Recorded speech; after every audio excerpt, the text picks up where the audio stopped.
नाम जितना भी मुकद्दस इस्तेमाल किया जाए, अगर नीयत में फितना है तो तमाम कोशिश फितना हो जाती है। जिस तरह से अल्लामा इकबाल फरमाते हैं, अल्लाह से करे दूर वो तालीम भी फितना, अमलाक भी, औलाद भी, जागीर भी फितना। ना हक के लिए उठे तो शमशीर भी फितना, शमशीर को क्या नाराए तकबीर भी फितना। तुम्हारे शौहर ने आज तक तुम्हें दिया ही क्या है, बस गुजारा ही करवा रहा है। वो जो तुम्हारे साथ पढ़ती थी ना, उसके शौहर ने देखो उसे कैसे रानी बना कर रखा हुआ है। मैं तो रोजाना तुम्हें कहती हूँ अभी भी वक्त है, छोड़ दो इसे। ये माएँ ही होती हैं जो बेटियों का घर बसाती हैं, और ये माएँ ही होती हैं जो बेटियों का घर उजाड़ती भी हैं। और बेवकूफ होती हैं वो बेटियां जो शौहर और ससुराल की तरफ से अगर कांटा भी चुभे तो माँ को बताए बगैर नहीं रहती। और जाहिर है माँ तो फिर माँ है। मेरी बहन, ऊंच नीच जिंदगी का हिस्सा है। अगर आप दूसरों से हर वक्त अपना कंपैरिजन करती रहेंगी तो कभी खुश नहीं रह सकेंगी।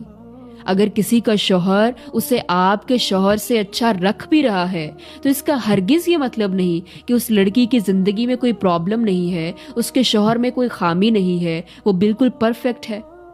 बिल्कुल नहीं। हर इंसान में अच्छाइयां भी हैं और खामियां भी। आप में भी कई खामियां होंगी।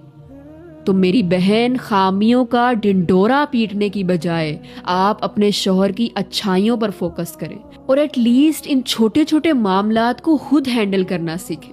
जब से तुम्हारे घर आई हूं कुछ नहीं दिया तुमने मुझे। तुम्हारे साथ तो एक दिन भी सुकून का नहीं गुजरा। रसूलुल्लाह सल्लल्लाहु अलैहि वसल्लम ने फरमाया, मुझे दोज़ख दिखलाई गई तो उसमें ज्यादातर औरतें थी जो कुफ्र करती हैं। कहा गया, या रसूलल्लाह, क्या वो अल्लाह के साथ कुफ्र करती हैं? आप सल्लल्लाहु अलैहि वसल्लम ने फरमाया कि खामद की नाशुक्री करती हैं और एहसान की नाशुक्री करती हैं।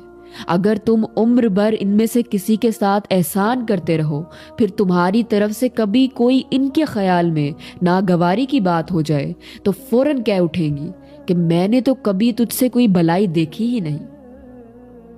तो मेरी बहनों, आज हम क्या करती हैं, जरा जरा सी बात पर हम तमाम एहसानात को भूल जाती हैं। तो कोशिश करें कि अगर आप जहन्नुम की आग से बचना चाहती हैं तो जिस कदर हो सके शौहर की नाशुक्री से बचें।